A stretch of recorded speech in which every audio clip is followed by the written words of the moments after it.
Wow. That's a pretty good mix. How's it going, everybody? Thanks for stopping by. Good to see you. Good to see everybody. This is a special Chatty Takeover stream. It's pretty special. Let me, get rid of this. Wow, that's a really good beat. Thanks, Radio Cut Man. Always gotta shout out Radio Cut Man for, providing these awesome beats.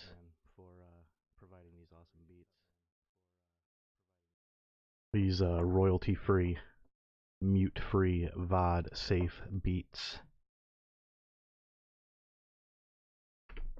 So, yeah. Let's, do this. We got, like I was saying, a special Chatty Takeover stream tonight. This is the Mario Maker Challenge Retrospective. I've actually been planning on doing it for a little while. When the grand prize was sent, and I was notified of such, I got to thinking about, what I should do with it, and I, of course, was going to open it. I was thinking that I could possibly do it on stream, since I've been doing these Chatty Takeover streams, and they've been a ton of fun. I've always had a blast doing them, and I thought you guys might like to see it. Might be some cool content. And then I thought maybe it'd be even better if I even, went through it like a little bit more. Talked about the contest, showed off my level in the editor, go through my process, basically stretch it out as much as I can until everyone's like, just open up the fucking box already. Nope, I want to make. So yeah, that's what I want to do. Not now. Not now, notifications.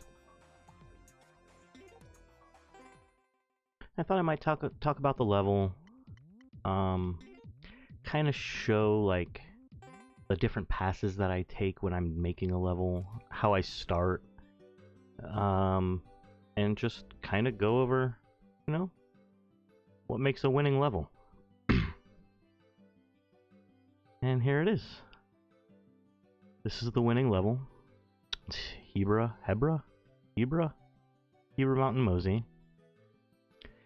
This right here, the Shackmas that I hid at the end in the ice, almost got unnoticed. Almost went unnoticed.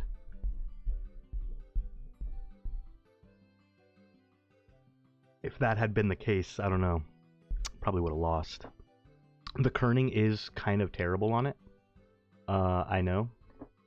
And I don't like that. But my whole thing with it was it needed to fit.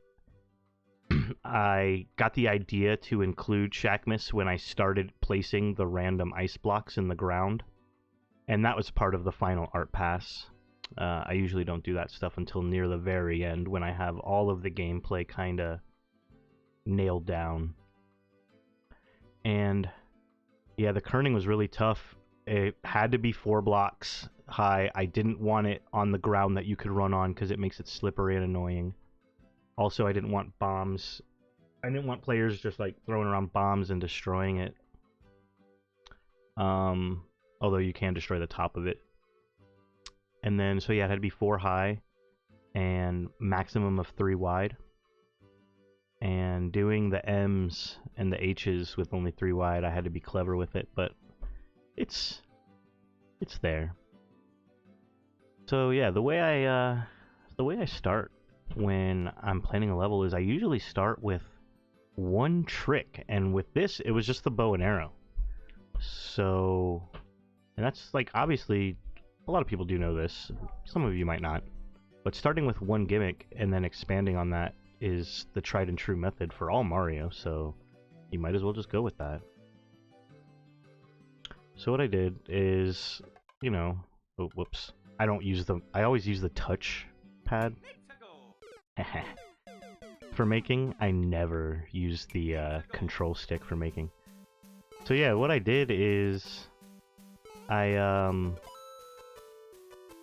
started with the bow and arrow, and I was like, well, let me see how far the bow and arrow will even go. I didn't even have this block here.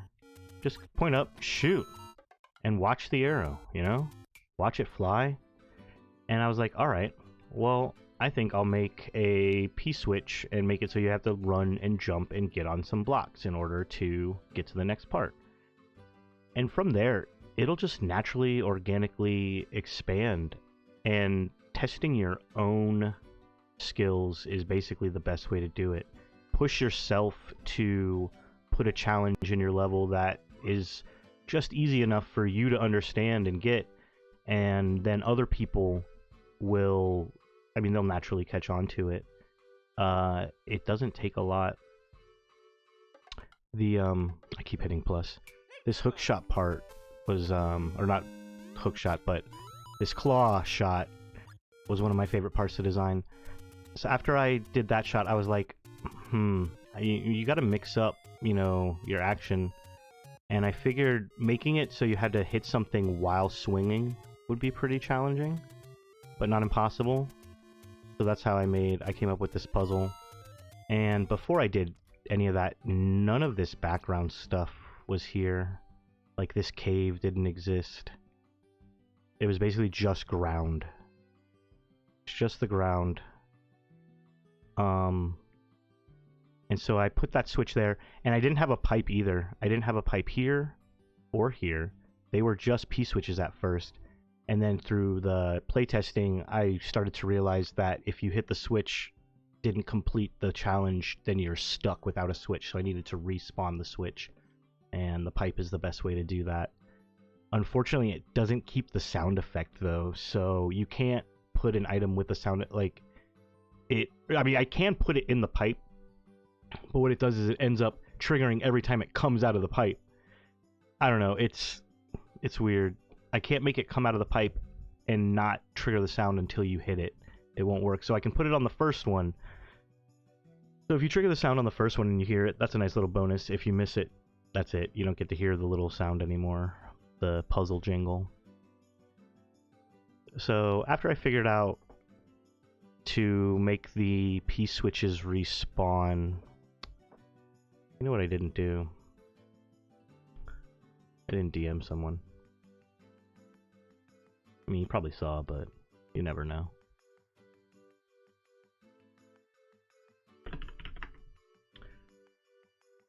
After I fixed that pipe situation, I, wanted to go through more of the level. And I knew that I was going to do just another jumping puzzle with this second P-switch. So I just took these same blocks down here and started putting them up in the sky. And all the coins all come later too. I will do my basic placement of things, and then as you play the level and you watch your silhouette, or your silhouette, like your trail, as you watch your trail jump around in the maker, you can see your jumps and everything, and you just use that for your coin placements. So that's why these blocks are here. After you hit the P-switch, they turn into coins, and they basically just leads on where to go. The arrows are like, if you really can't figure it out. And then after I came over here, I always wanted to do a timed puzzle, like an automatic time puzzle, and that's what this setup here is. The Buzzy Beetle with the on-off switch that makes a on-off gate or on-off cycle. And then you can set up puzzles with that, either with the on-off blocks, blocking off your path and everything, or with these conveyors, which is what I ended up doing. This puzzle ended up taking me a while. I had to iterate on it quite a bit because there was ways to get around it. It took me quite a little while to figure out that I needed to put these blocks somewhere, kind of up high, and have everything kind of placed higher than you can normally jump. But in order to get the bomb on the conveyor, this is like a bomb puzzle basically. You have to get up here and throw a bomb onto the conveyor as it's timed blue to go the right direction and blow up these 4 blocks here, or some of those 4 blocks. You only need to blow up one of them, but it'll always blow up at least 2 of them.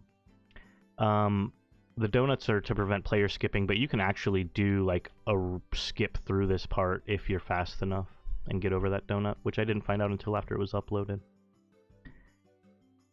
But yeah, this puzzle was tricky. It took me quite a little while to play test it. And I'll run through this first part of the level for a little bit, just to give you the idea of how it goes. You hit that, and then you go, oh, but don't die. And then you have to bomb the wall. And then I showed you this part. So that right there, when the other P-switch is still going, the coin blocks your shot. That was not... When is the sliding part? When the coins are blocks and they block that shot, that kind of prevents you from getting a fast skip through here. That wasn't intentional, but kind of works out. But if you are quick enough, and maybe I will be quick enough, we'll see. You can get a skip through here. I'm not going to be fast enough. No. Wrong button. Let's do it again. But yeah, all you got to do is be fast enough, and you can just jump off that block with the coin, which is then a block. That's not going to be fast enough either. Like, you basically have to just go as soon as you let that arrow go. You have to trust it and go. I keep hitting the wrong button. I never make in with the controller. I always use the touchscreen. There we go. Got it. No, I didn't.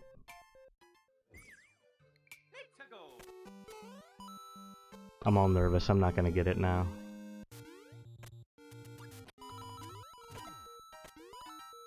There we go.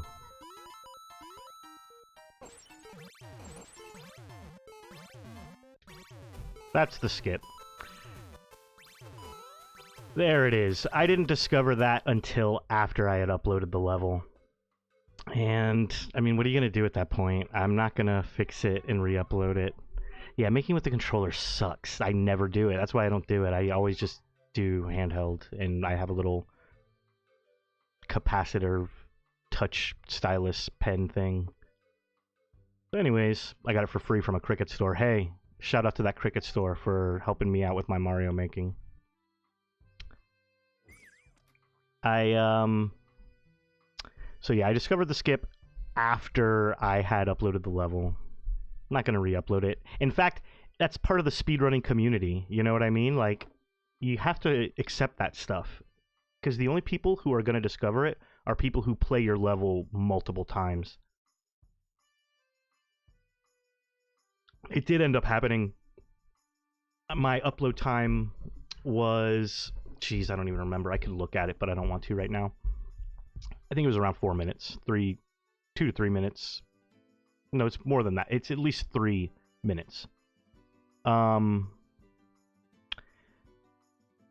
I had figured out my skip on my own, and my clear time was like 1.5 minutes with that skip.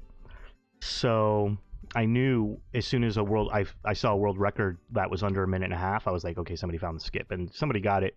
It's 1.8 minutes, I believe now. Somebody has beaten my level, which is tremendous. They had to run through it at least 3-4 times to get it down to that. I mean, I don't know how good they are. They're obviously pretty good. But they definitely had to figure out all the puzzles and figure out how everything works in order to know that, okay, if I shoot this arrow here and then go real fast here, I can, jump off of this coin and skip this donut. Most 99% of players wouldn't get here fast enough, or would get, caught up with the little boss fight that I set up, the little mini boss fight that I have set up. But yeah, I just always wanted to do a timed, an automatic, timed puzzle, and switching on-off puzzle, and I really like the way it turned out, and I'm gonna definitely use it again. Yeah, Asif Khan, people keep finding everything. I mean, if there's a skip in your level, people will find it. So I got through that, And there was actually way more enemies here, too. I had more guys up here. I had a chain chomp right underneath the jump. And the icicles weren't there. The chain chomp was. And I decided to replace it all because I started doing the icicles as part of my art pass, which meant, you know, at this time, when the chain chomp was there, I hadn't even thought of that stuff yet. This cave backing stuff wasn't here. This wasn't here. It was just a box in the sky.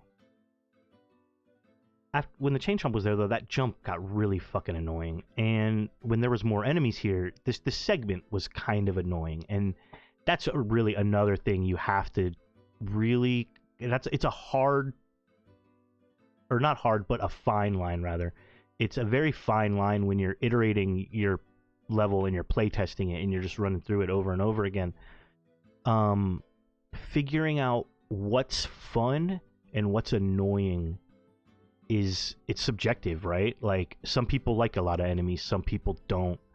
Some people like a lot of really tricky jumps in a row, some people don't. It's all super subjective. But for me, I've been playing Mario for 30 fucking years. I mean, if it feels annoying to me, I feel like it's going to feel annoying to the majority of Mario players. So I had more enemies here. There was at least 4 more enemies here of different sizes. There was 1 more of these guys. There was a super tall cactus guy. Yeah, some people love hard levels.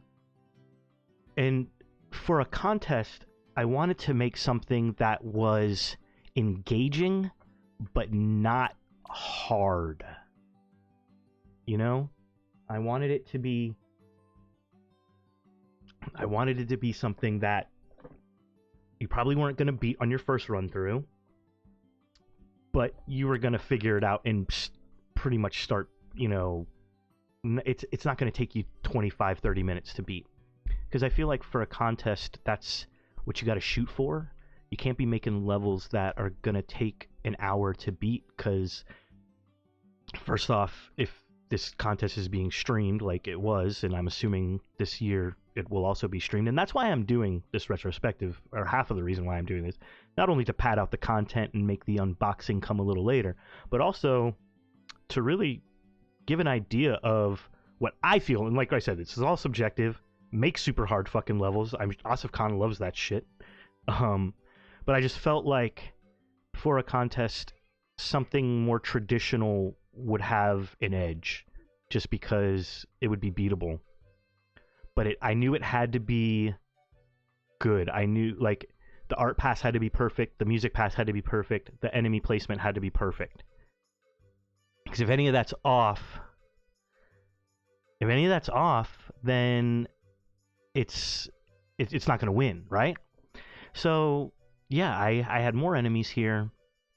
I had more enemies at the bomb puzzle.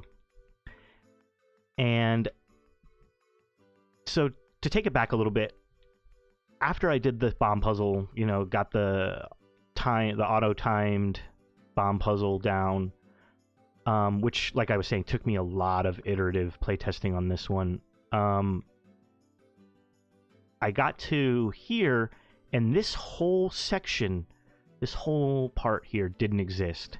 It went straight from this to the next puzzle. That was it. There wasn't anything in between. And that was because I didn't feel like, well, first of all, I didn't feel like there needed to be anything in between. The level wasn't going to be that as long as it ended up being. But I feel like your level should always end up being longer than you wanted it to be. If it's a truly good level, it's going to end up being a little bit longer than you kind of meant at first. Your ambition's got to be, you know, a little higher than just, oh, I'm going to make, you know, 3 screen and that's it. Anyways, so I got to this next puzzle, and I knew I wanted to do... I was like, well, my puzzles are ramping up. I did these, you know, arrow puzzles, which were pretty simple. The swinging claw actually took Asif a little longer than I thought, and it might have taken other players a little longer than I thought, because when I look at the level, a lot of people have not beaten it when it's not that hard of a level. But I think maybe sometimes they get stuck there and they're like, fuck it. but I didn't think it was that hard. So I wanted to ramp up the difficulty a little more. The bomb puzzle is definitely a little bit more difficult, and because you have to figure out, okay, I need to blow these up to get to this switch because I can't get through otherwise. It takes you a couple steps to figure it out. And then I wanted to do a track puzzle where you had to hit the on-off switch with either your bow and arrow or the bombs. Yeah, Link was brand new when that contest, when the contest was being judged. Link was pretty new, and a lot of people hadn't had a chance to use him. I was still fairly new with him, and like I said, when I was making this level, it pretty much pushed my abilities of what I could do with Link personally, because I was just getting used to him. And that's how I feel also is the mark of a good level. You got to make something that pushes yourself so that when you're clearing it, it takes you a little while, and you know that it's gonna, people are gonna see the effort. So on to the next puzzle. I wanted to do a track puzzle where you had to shoot things. And this was kind of a bitch to set up too, because getting it where the break was here and the break was here, it took me quite a little while to get the logic set up for the two gates just right, so that when you hit this switch, you'll be able to go this far, but you won't be able to go this far. And then when you hit this switch, you'll be able to, then go up this far, but you won't get stuck. And I want to say it took me the better part of a day to get it down perfect. And I had that set. And then after that, I was like, all right, I need my boss fight. I need the Lionel fight. And at first, to be honest, when I had very first day set this level up, it was a desert theme. I was going to try to go with some Gerudo desert kind of theme.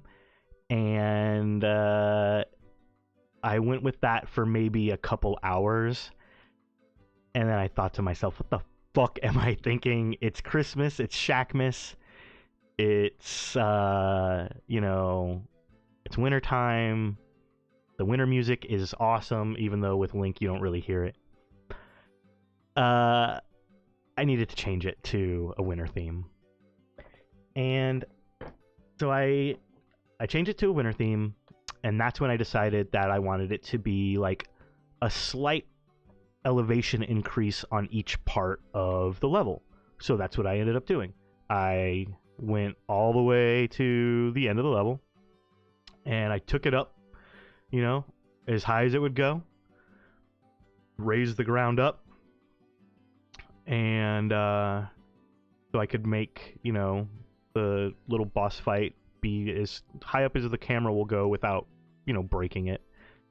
And then I decided to make each previous part just a little bit lower.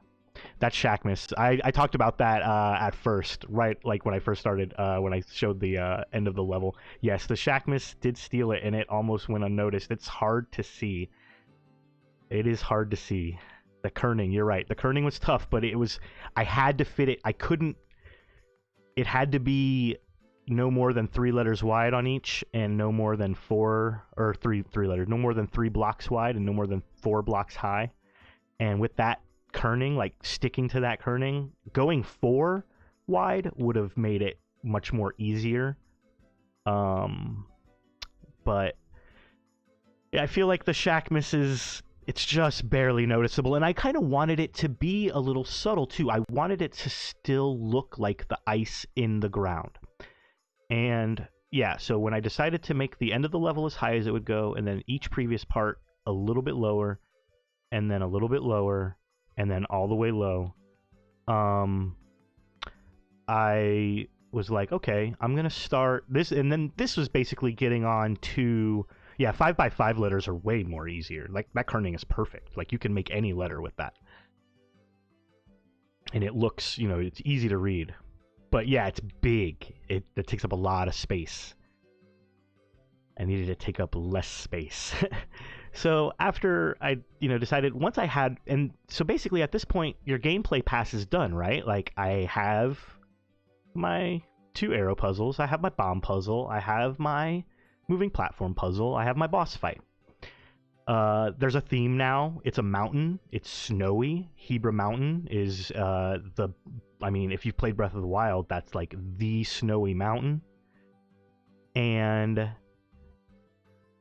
so that way that kind of makes it so I can call Bowser a Lionel at this point, and it's not so much of a stretch.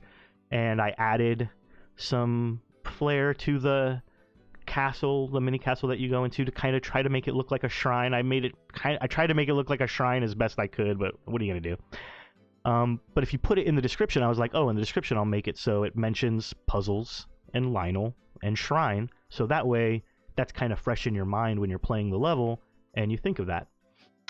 Now at this point, like, the gameplay was done, right?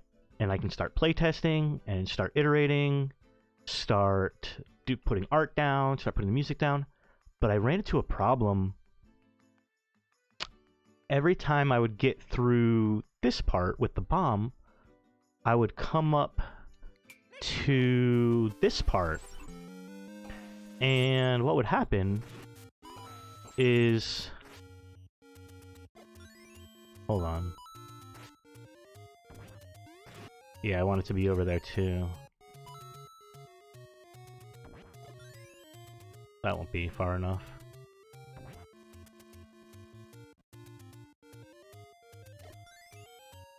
Alright, I think that'll work. Okay. No, it didn't work. So, what I was trying to do, I was trying to get the platform stuck. And it can happen. When this gate wasn't here, what would happen is, when you would beat this puzzle, the bomb puzzle, this automatic little Buzzy Beetle guy, he's just going back and forth, doing his thing. When you get to him, he just starts going, and there's like nothing you can do about it. So you do the puzzle.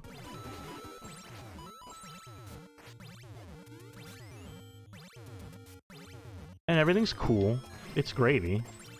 No worries.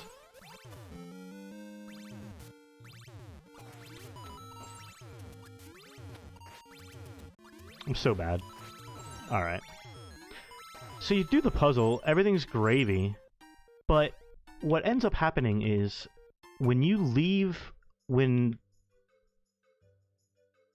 the switch is not in the camera anymore, it's basically set to whatever setting it was on or off, 1 or 0, whatever it was. When the camera leaves, boom, camera's off of him, it's now set. So this on-off switch here in the ground, it wasn't there. This whole middle section wasn't here.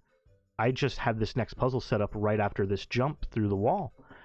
And what ended up happening is if the camera went to the next screen when the switch was set to off, the platform would be stuck over on the right side of the puzzle, and it wouldn't come back. There's no way to get it back unless you knew that this on-off switch was down here, but you can't see it. Like, you'd have to blind jump down there. There's no way you would know. So, like, I'm like, well, that's really gonna frustrate people. The platform's never gonna... They're just gonna be standing here waiting for this platform. It's just never gonna show up. And I was like, I need a way to force it red. It has to be on when you come through. There's no other way. It has to be on. So when you play this level, if you play the level more than once... What's up, Bubba? What's up, Bubba? Not doing the unboxing yet. In a little bit. When you play the level more than once, you'll notice that you will come to here, to this part, and either the blocks will be blue, and you have to bomb to make your way through, which will set it red, or it'll already be red, and you can just run through. Now, I don't know if this will happen. It's happened to me once before, and I'll try to do it right now. I'll play the level, I'll get to that point, and I'll just say, you know what? let's just flip this switch for the fuck of it. Because why not? Let's do it, right? Oh no. I have to go back and get my sword. That was unfortunate. Just get rid of this guy.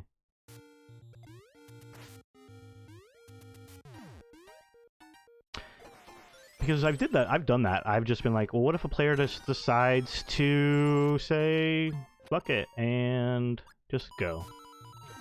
What'll end up happening is you can just get it stuck.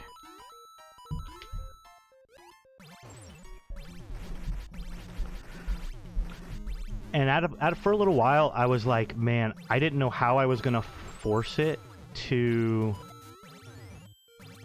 I didn't know how I was gonna force it to be red. I thought I was gonna have to remove this puzzle completely. See? It's red now.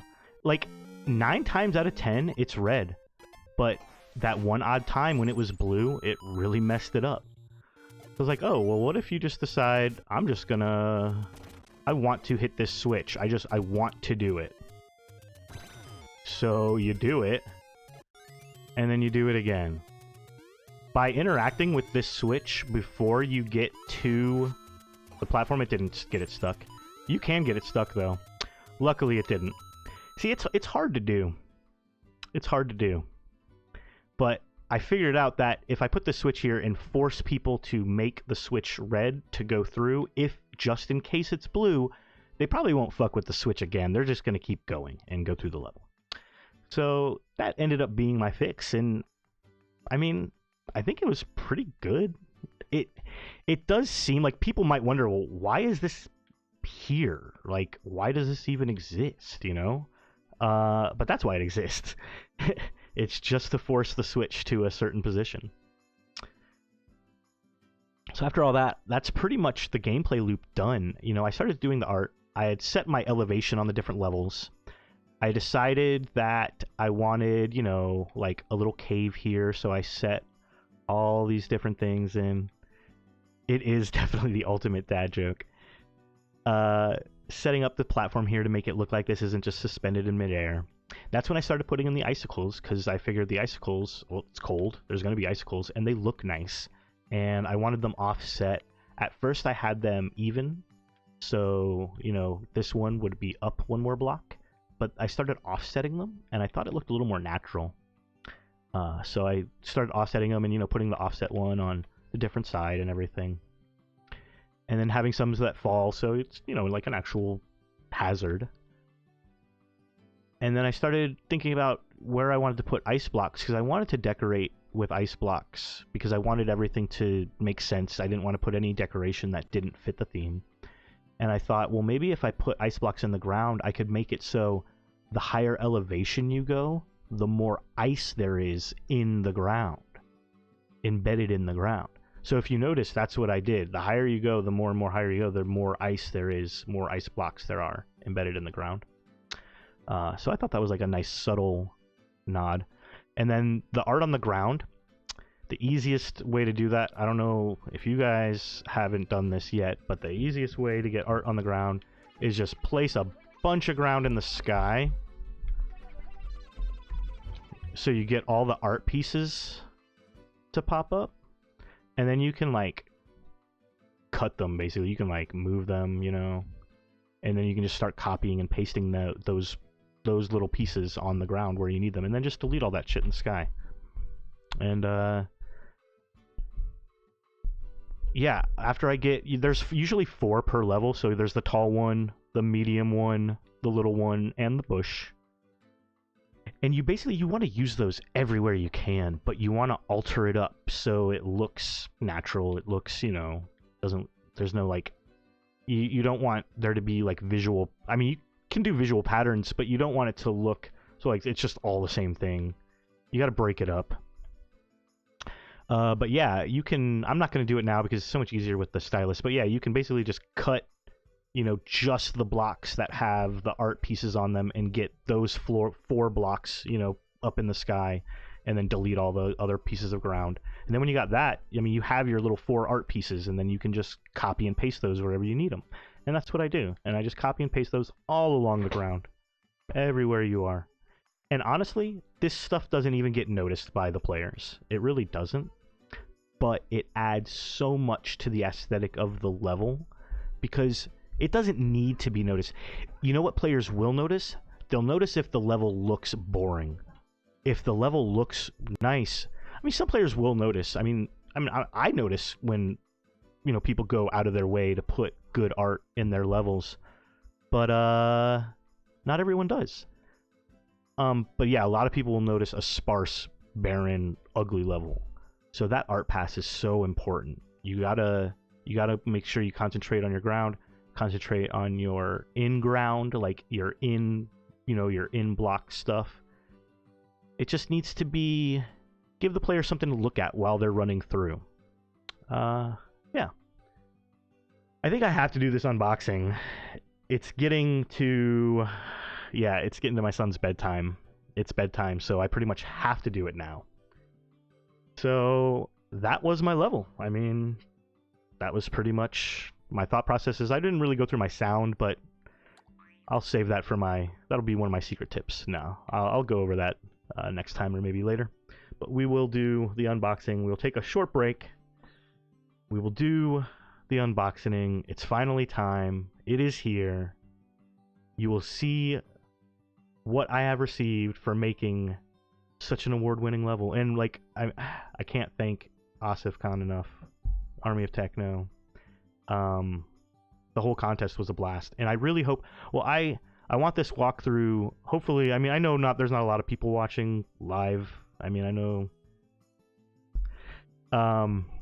But the VOD will always be there, and I hope that when the contest rolls around next year, because I'll probably highlight the whole thing, when I can. I know next year when the contest rolls around, people will definitely be taking more notice. It's going to have a longer time. It's going to have a longer lead-in, longer building time. Yo, RMS, the Squire, RMS Squire, RM Squires. That's right. Thank you so much. Always being the toppest boy with the toppest bits. Yeah, people are definitely going to take notice of the contest. I mean, there was, 8 levels submitted? There will probably be double that, I hope. I hope there would be double that. This coming up contest, not next year, but the 2020 contest, because honestly, it's a really creative idea. It gives a lot of people a chance to win something awesome and show their Shackmas spirit.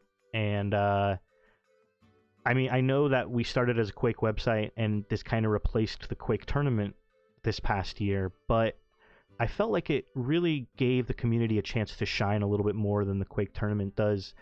Not to say that the Quake tournament isn't an awesome event. It's been amazing every year that I watched it. But I just feel like this really gives a chance to everyone who has a copy of the game, obviously. But it's a more creative outlet, and it really, you never know who could win something like this, And I hate to say it, but Quakemas was getting to the point where we knew who was going to win based on who was entering. So yeah, I feel like this year, if the contest picks up steam and we get maybe 16, 20 entrants, it could be anything. It could be any kind of level. It could be anybody. It's so much fun. It really is. So let's take this break. Let's get this unboxing on, and we'll do it. We'll be right back.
All right.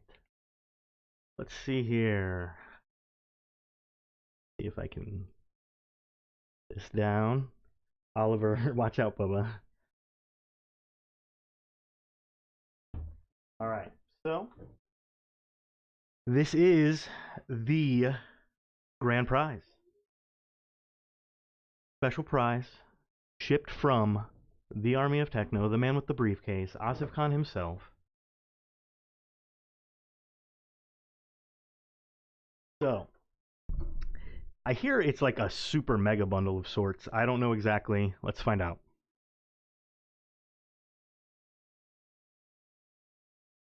Everybody's watching. Everybody wants to know what's inside. The moment of truth.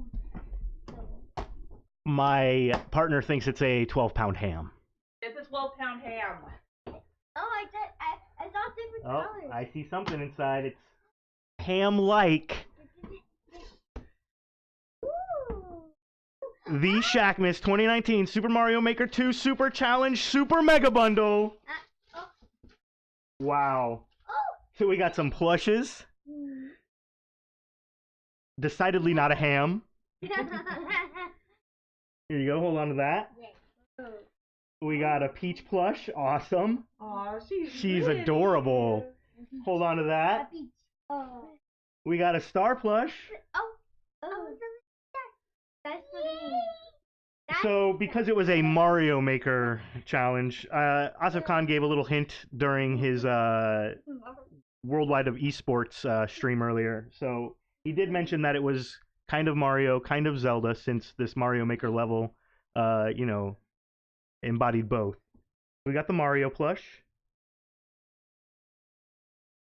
Oh, this is my favorite. The plant. It's not. Should I start maining plant in Smash? Is this a sign? It's not. No. Nice. And then we got the Tanuki Mario. Oh yay, Tanuki Mario. Wow. Wonderful. Give me that. This is amazing. I'm gonna nom you. Nom. Whoa, we got some games here. Oh yay! The bundle gets better. Yeah, that was... Where's that knife? You put it on the chair. Did I? Yes. Don't slice yourself. Yeah, because you sliced. Remember the time you sliced your thumb? Those sliced. I don't think I own any of these games. Brian, hold the tractor. There you go. No. We got Mario Odyssey, which I've been meaning to pick up. We got Mario Maker 2, because it wouldn't be a Mario Maker 2 Mega Bundle without Mario Maker 2. Asif Khan, I love that you gave me a copy of Mario Maker 2 for making a Mario Maker 2 level. This is wonderful. This means my daughter can start making levels and submit one for the next tournament. We got Mario Brothers U Deluxe, which I do not have, and Mario Odyssey, which I also do not have, but have played. I used to own it. I've been wanting another copy of it, actually. I had to give it up when I moved, and I've been wanting it again. And this is amazing. 3 Mario games. Oh, it's incredible. Thank you. So, what else do we have here? We have a Switch Lite. What? A Nintendo Switch Lite. That's weird. That is weird. Because I happen to... I got a Nintendo Switch Lite for my little ones for Christmas with very generous space bucks. And now we have another one, so that means there's one for each of them. Yay! This one can be Oliver. Yeah. Thanks to Asif Khan, of course. Thank you so much. And now, the last prize. The one thing someone's been waiting for. That means... She thought she was never going to get it. No. She thought it was a 12-pound ham. Get back. But it is a brand new Nintendo Switch. They're the Nintendo Switch family. I cannot believe this. She's been wanting her own Switch. She's been playing Pokemon on my Switch every day, all day, 24 hours. She beat the final gym today. Congratulations, babe. You know what was the problem while you were doing the stream? Huh. And I was just like... Oh, you couldn't play Pokemon. I couldn't play Pokemon. Now you can. Because you have a brand new Nintendo Switch. The new one with the new battery life, the new chipset. That's, oh man, the red one. That's amazing. This incredible. This was, I have to say, definitely a super mega bundle. Oh, shaking everything. All right, let's come back down. Let's come back down. There we go. The Switch. Open the Switch box. What? What? Oh, there's a letter? Yeah. Well, thank you. I have to read the letter. Oh, yes, you do. You have to read it. Like, it's you are reading. Of course, here it is. Oh. Oh.